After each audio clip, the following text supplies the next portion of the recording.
జై శ్రీరామ్. అందరికీ నమస్కారం. వెల్కమ్ టు న్యూస్ అఖండ. నేను మీ కస్తూరి శ్రీధర్. మిత్రులారా, మామూలుగా పెద్దవాళ్ళు ఒక మాట చెప్తూ ఉంటారు, ఏది బండ్లు ఓడలు అవుతాయి, ఓడలు బండ్లు అవుతాయి అని చెప్పేసి. బహుశా మీరు కూడా వినే ఉంటారు. సరే, ఇంతకు అది ఎట్లుంటుంది అనేది ఈ న్యూస్ ద్వారా చెప్పే ప్రయత్నం చేస్తా. ఓకేనా? న్యూస్ మాత్రం సూపర్గా ఉంటుంది. ఒకప్పటిలాగా కాదు, కాలం ఇప్పుడు మారిపోతుంది. చెప్పాలంటే ఇది సోషల్ మీడియా యుగం అన్నమాట. ఈ ఇంటర్నెట్ యుగంలో అబద్ధాలను ఎల్లకాలం కూడా చెప్తే అయితే ఉండలేరు. అవునా కదా? వాస్తవాలు అనేటివి ఎప్పటికైనా సరే బయటకైతే వస్తాయి.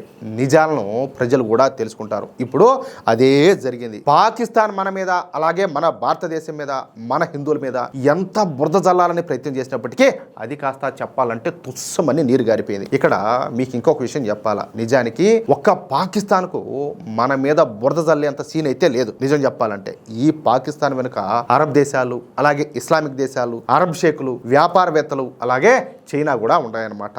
వీటన్నింటి అండా చూసుకునే ఈ పాకిస్తాన్ చెప్పాలంటే రెచ్చిపోతుంది. మన భారత్ పైన పెద్ద ఎత్తున నిందలన్నీ కూడా మోపుతుందన్నమాట. ఈ నిందలను పశ్చిమ దేశాలలోని అనేక మంది జర్నలిస్టులు, మేధావులు, యాక్టివిస్టులు, సామాజిక కార్యకర్తలు నిజం అని చెప్పి నమ్మే మన భారతదేశాన్ని, మన హిందువులను తప్పుపడతారు. అయితే ఈ సోషల్ మీడియా ద్వారా ఇప్పుడిప్పుడే ఈ పశ్చిమ దేశాల ప్రజలు నిజానిజాలు అయితే తెలుసుకుంటున్నారు.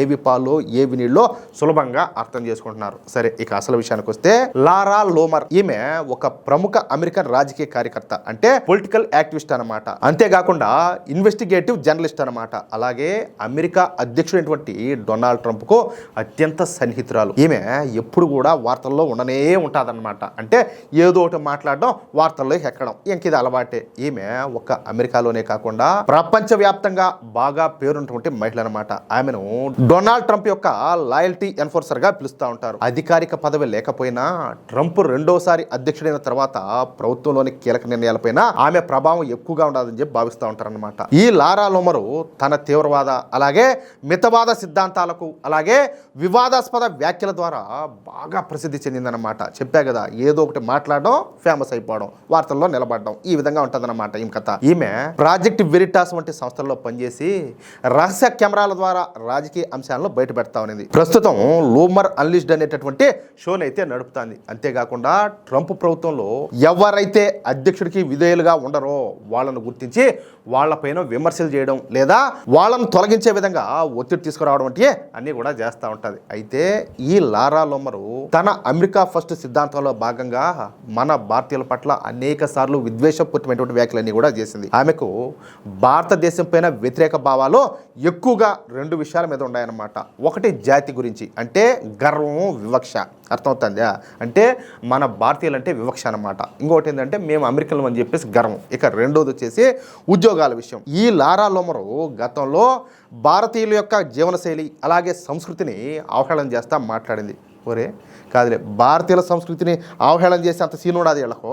ఒకసారి మీరు కూడా ఆలోచన చేయండి. అమెరికా ఉపాధ్యక్షురాలైనటువంటి కమలా హారిస్, ఈవిడ మామూలుగా వచ్చేసి మన భారత సంతతి మహిళ అనమాట. ఈవిడ గురించి ప్రస్తావిస్తా, ఒకవేళ కమలా హారిస్ గెలిస్తే వైట్ హౌస్ అంతా కూడా ఏది ఈ కరివేపాకు వాసన వస్తుందని చెప్పేసి అత్యంత దారుణమైన జాత్యహంకార పూర్తిమైనటువంటి ట్వీట్ అయితే చేసింది. ఎట్లా చూడండి వీళ్ళ కొవ్వు. దీనిపైన అమెరికాలోని భారతీయ సమాజం నుండి తీవ్రమైనటువంటి నిరసన అయితే వ్యక్తమైంది. భారతీయుల ఇంగ్లీష్ యాసను అనుకరిస్తా, వాళ్ళను కేవలం కాల్ సెంటర్ ఉద్యోగులుగానే చూస్తా తక్కువ చేసి మాట్లాడడం ఆమెకు అలవాటుగా ఉండిందనమాట. అంటే దాన్ని బట్టి మీకు అర్థమైందా? ఇంక ఏ స్థాయిలో గర్వం, కొవ్వు, మదం, అహంకారం అన్ని కూడా ఉంటాయా? సరే, ఇక మన భారతీయ ఐటీ నిపుణుల పట్ల ఆమెకు తీవ్రమైనటువంటి వ్యతిరేకత అయితే ఉన్నింది.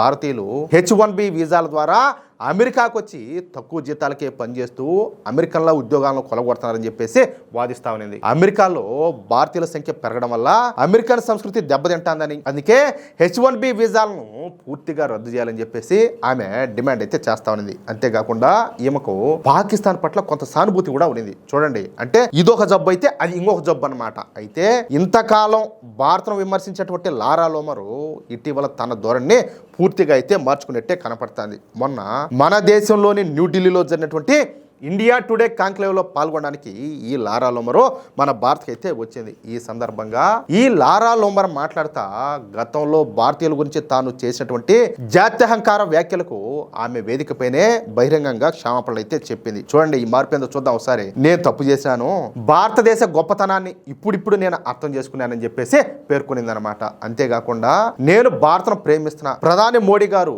నాకు మంచి స్నేహితుడు అని చెప్పేసి ట్రంప్ పంపినటువంటి సందేశాన్ని ఆమె ఈ కాంక్లేవ్ లో చదివి వినిపించింది. అంటే ఆయన పంపినటువంటి మెసేజ్ ను ఈవిడ గారు ఇక్కడ చదివి వినిపించింది అనమాట. ఆమె మన ప్రధాని నరేంద్ర మోడీ గారి నాయకత్వాన్ని అయితే ప్రశంసించింది. ఈవిడ ఒకటే ఏంది, ప్రపంచం మొత్తమే ఆయన ప్రశంసిస్తుంది. ఏది ఒక భారతీయ వ్యతిరేకులు అలాగే హిందూ వ్యతిరేకులు తప్పితే ప్రతి ఒక్కరికి కూడా ఆయన విలువేందో అందరికి కూడా తెలుసు. అలాగే డొనాల్డ్ ట్రంప్ త్వరలోనే భారతదేశాన్ని సందర్శిస్తారని, ఆయనకు భారత్ అంటే ఎంతో గౌరవం అని చెప్పేసి వెల్లడించింది అనమాట. గతంలో హిందువులను విమర్శించినప్పటికీ ఇప్పుడు అందుకు క్షమాపణలు అయితే చెప్పింది. అంతేకాకుండా ఇకపైన తాను హిందువులకు మద్దతుదారుగా ఉంటానని, హిందూ సమస్యలపైన పోరాడతానని చెప్పేసి తెలియజేసింది. ఏందబ్బా ఈ మార్పా? నాకైతే అర్థం కావడం లేదు. మీకేమన్నా అర్థం అవుతుందా? తాను ఇప్పుడిప్పుడే నిజం తెలుసుకున్నానని చెప్పేసి నర్మగర్భ వ్యాఖ్యలు అయితే చేసింది. అదే సమయంలో ఈ లారా లోమరు ఉగ్రవాద దేశమైనటువంటి పాకిస్తాన్ గురించి కూడా మాట్లాడింది. ఈ సందర్భంగా ఆమె పాకిస్తాన్ పైన తీవ్ర స్థాయిలో విరుచుకుపడింది. ఈ లారా లోమరు పాకిస్తాన్ ను ప్రపంచానికి ఉగ్రవాదాన్ని ఎగుమతి చేసేటటువంటి దేశం అని చెప్పేసి అభివర్ణించింది అనమాట. పాకిస్తాన్ తన గడ్డ పైన ఉగ్రవాదులకు ఆశ్రయం కల్పిస్తూ పొరుగు దేశాలైనటువంటి భారత్ అలాగే ఇతర దేశాల శాంతికి విఘాతం కలిగిస్తానని చెప్పేసి ఆమె నిజాన్ని నిర్భయంగా తెలియజేసింది. అలాగే ప్రపంచం ఎదుర్కొంటున్నటువంటి అతి పెద్ద ముప్పు రాడికల్ ఇస్లామిక్ ఉగ్రవాదం. దీనికి ప్రధాన కేంద్రం పాకిస్తాన్ అని చెప్పేసి పేర్కొనింది. అమెరికా అలాగే భారతదేశం రెండు కూడా ఈ ముప్పును ఎదుర్కొంటున్నాయని, ఈ విషయంలో రెండు దేశాలు కూడా ఏకమవ్వాలని చెప్పేసి పిలుపునైతే ఇచ్చిందనమాట. ఇదైతే బాగానే ఉండదు. మరి ఎందుకు ఈ డొనాల్డ్ ట్రంప్ ఈ పాకిస్తాన్ వాళ్ళని పిలిపించుకొని వాళ్ళ పక్కన కూర్చోబెట్టుకొని వాళ్ళతో లంచ్ చేస్తా, వాళ్ళతో మంతనాలు జరపడం ఎందుకు, వాళ్ళని సపోర్ట్ చేయడం ఎందుకు బ్యాక్ ఎండ్ లో? అవునా కదా? ఇప్పుడు నువ్వు ఉగ్రవాదాన్ని వ్యతిరేకిస్తున్నావు కదా, నీకు ఇరాన్ కనపడింది లేకపోతే చాలా దేశాలన్నీ నీకు కనపడినాయి, నీకు పాకిస్తాన్ కనపడలా? నీకు కాదు, పాకిస్తాన్ ఉగ్రవాద దేశం అని చెప్పేసి డొనాల్డ్ ట్రంప్ తెలియదా? మరి వాళ్ళకి వార్నింగ్ ఇచ్చే తెలీదా? కాదు, వాళ్ళ మీద అటాక్ చేసే తెలీదా? అంటే డొనాల్డ్ ట్రంప్ కు. సరే, గతంలో అమెరికా పాకిస్తాన్ కు అందించినటువంటి ఆర్థిక అలాగే సైనిక సహాయాన్ని కూడా ఆమె అయితే తప్పుపట్టింది. అంటే చూడండి, అంటే ఈవిడ కూడా ఆ విషయంలో తప్పుపడుతుంది. అమెరికాకు సంబంధించినటువంటి టాక్స్ పేర్ల డబ్బులను ఉగ్రవాదానికి మద్దతు ఇచ్చేటటువంటి దేశానికి ఇవ్వడం ఆపేయాలని చెప్పేసి ఆవిడైతే డిమాండ్ చేసింది.